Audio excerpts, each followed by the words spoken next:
मिरज तालुक्यातील बुधगाव येथील झेंडा चौकात मित्राचा चाकूने भोसकून खून करण्यात आला। आज सकाळी 8:30च्या सुमारास हा प्रकार घडला।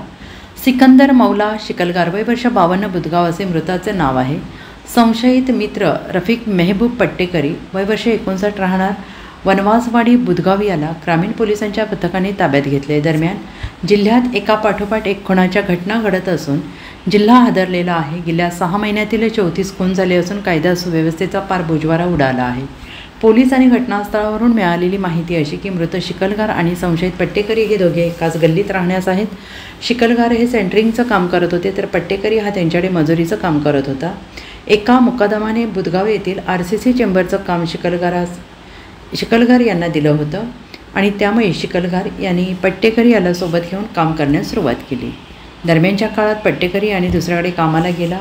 यातून दोघात काल रात्री वाद झाला। या वादात शिकलगार यांनी पट्टेकरी यास मारहाण केली। त्या मारहाणीचा राग पट्टेकरी याच्या डोक्यात होता आणि आज सकाळी 8:30च्या सुमारास पट्टेकरी हा धारदार चाकू घेऊन धुंद अवस्थेत झेंडा चौकात आला। त्या ठिकाणी उभ्या असणाऱ्या शिकलगार याच्याशी वादावादी झाली। याच वादातून पट्टेकरी आणि चाकूने शिकलगार याला भोसकले आणि छातीवर वर्मी वार झाल्याने शिकलगार हा रक्ताच्या थारोळ्यात रस्त्यावर पडला।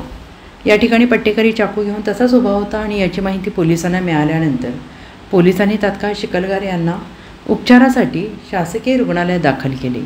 उपचार सुरू असताना दुपारी 12च्या सुमारास त्यांचा मृत्यू झाला। Bureau report SBN Marathi, Miraj.